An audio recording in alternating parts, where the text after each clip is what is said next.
विज्ञान की अनकही कहानियाँ।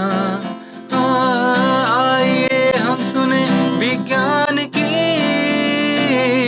अनसुनी कहानियाँ।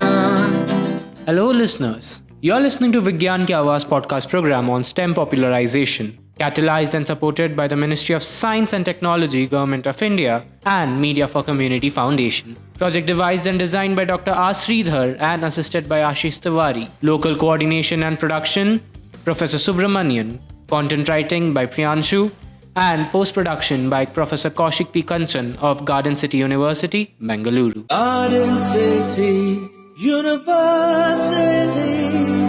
conquer we shall all adversity.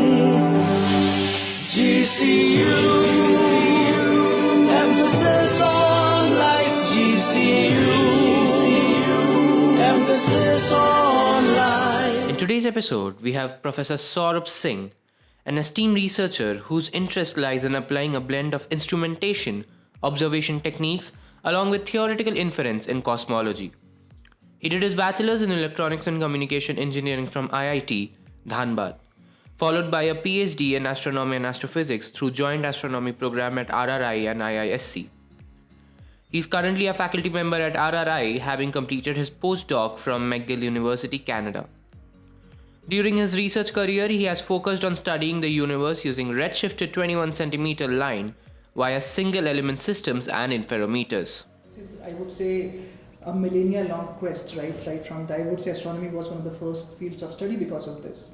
And we can imagine studying the universe in a very popular analogy where different blind men are probing different parts of an elephant, right? Someone is looking at the trunk, someone is touching the belly, someone is touching the tail, and they have all different perceptions of what they are touching. They are all blind people. But if you gather these inputs together, you can then construct an elephant's picture, right? Even if you are not directly seeing them. I would say universe works in that way, which is our eyes are mostly looking at optical wavelengths of the entire electromagnetic spectrum. And of course, with those wavelengths, we have been able to see a lot of things with our naked eyes, as well as state-of-the-art telescopes like Hubble and James Webb Telescope, where you can look even the very faint galaxies which were formed very early on. But that's not the whole story. And universe does radiate in other wavelengths which we are not visible to our eyes, right? So there are radio waves, which is what I study. But then there are X-rays, there are UV rays. And in order to understand the universe in its completeness, we need to have every single observation across the wavelength. And now even gravitational waves have come into the picture. So my work is trying to understand universe in radio wavelengths. The reason for that is typically when you do optical observations with these strong, very sensitive telescopes, you can, at some point you get limited by the sensitivity of your telescope. So you can't go beyond that. And this is true even with the most latest James Webb telescope that is doing wonderful things. With radio wavelengths, you can actually probe much deeper. And the reason is that the sensitivity itself is not very limited at large distances. You can actually go much, almost to the infancy of the universe in radio wavelengths. So my work involves developing very custom-built indigenous radio telescopes. These are something we can't simply buy off the shelf because we need very stringent criteria to be able to build them and make them sensitive enough that they can probe the very depths of the universe. And we are literally talking about the very first stars and galaxies here. So these were formed within, the first billion years of the Big Bang. Right now, our universe is 14 billion years old. So we are really looking at very early times. So in our lab, what we call a CMB distortion lab, we develop these radiometers, make them such that they are sensitive to 1 part in a million and above, which again is a state of the art. And then we take it out to different environments because, of course, Bangalore, like urban environments, are not suited for these observations. You have a lot of interference. So then you go out to very remote locations. So we have gone to, for example, Ladakh, Andaman. Our team has also characterized our Indian station in the Arctics to try to go to environments which are more radio quiet, where the terrestrial interference at least is not there. And then deploy these telescopes and gather data and then analyze them. Okay, you talked about Ladakh. I think in Ladakh there is one village where astronomers. Yes. What is the name of it? Hanle. Hanle. So Hanle is a very nice community around 250 kilometers from Leh, which is the main town. And given its remoteness, it's very well suited for astronomy. And Indian Institute of Astrophysics, IIA, as a matter of fact, has an observatory there. That's an optical observatory because of the night sky there. So recently it was also made a dark night sky reserve. As a matter of fact, it's the first one in India. So yeah, it does enable us to do astronomy and reach higher sensitivities.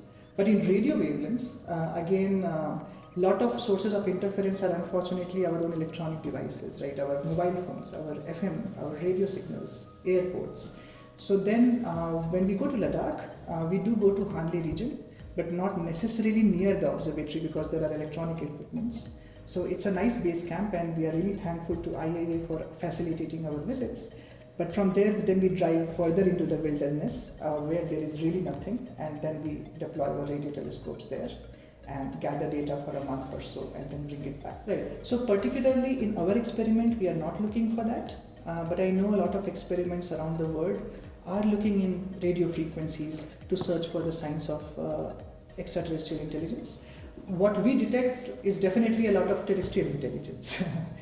Because again, all these electronic devices, if you have a technologically advanced civilization, they are more likely to be radiating in these kinds of frequencies. So we do detect that from Earth for sure. But our major goal there is not this, but mostly to study the very first stars.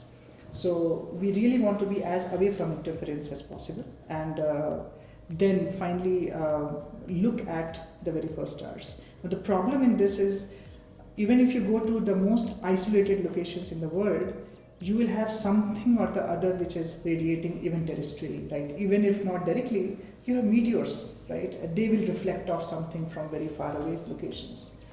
So we will have to in some way tackle with that interference. But at the same time, and this is something similar to one person's garbage could be another person's treasure. When we deploy these telescopes, not only do we see the first stars, we also see a lot of things which are between us and the first stars. And this includes our Milky Way galaxy, right? Which is again a great object of study. People have been studying that for 100 years now. But it's a nuisance to us. So even when we gather data in the most remote locations, we have to model these what we call as contaminations in order to get down to the sensitivity where we can see the signal of interest. We proposed something similar to ISRO in 2018. So our ground-based experiment that I talked about is called SINGHRRI, and it's been running for more than 15 years now, and it's one of the most mature telescopes worldwide. As a matter of fact, in India, it's the only operational radio telescope which is looking at the first stars in galaxies. But as you rightly said, SINGHRRI kind of experiments at the end of the day is going to be on ground, which will have these problems. So we also proposed to ISRO in 2018 that we want to fly a similar telescope but in space, ideally in lunar orbit around the moon. And the reason is far side of the moon is one of the most radio quiet locations in the solar system because Earth is completely shielded, right? It's the far side of the moon is never visible from the Earth. So in some way, that region is best suited for our science. So ISRO gave us what we call as some seed funding to do the pre-project study for this concept. And this concept we call Pratush. So it's a counterpart of SINGHRRI, which has inherited a lot of things in the way we design, but it has its own unique properties. So our proposal is, and this is still ongoing, we want to fly this radiometer in space, preferably around the moon, and do simultaneous observations where Pratush observes from the far side of the moon and SINGHRRI observes from the ground on Earth. India has a very rich tradition in radio astronomy. This was started off with Professor Drsaurabh, who's unfortunately no longer here, but he kind of initiated that generation. And in some way, scientists across the India are leading that effort in different directions. But as far as the problem of looking at the first stars in galaxies is concerned, as I said, SINGHRRI right now is the only experiment in India which is operational and dedicated to this science goal. And I would say even in the international landscape, it's one of the leading experiments in terms of the sensitivity it has acquired and the kind of constraints it has put on the properties of our stars and galaxies. Across the world, there are 6 to 7 different experiments who are trying to do the same thing. And they all have their own uniqueness in the way they build their experiments. But in India right now, we only have this. You were listening to Vigyan Ki Awaaz, a podcast on STEM popularization, catalyzed and supported by National Council for Science and Technology Communication, Government of India. Tune in for more such episodes to Vigyan Ki Awaaz on this platform and also through Spotify, YouTube and Apple Music platforms. आइए हम सुने विज्ञान की अनकही कहानियां।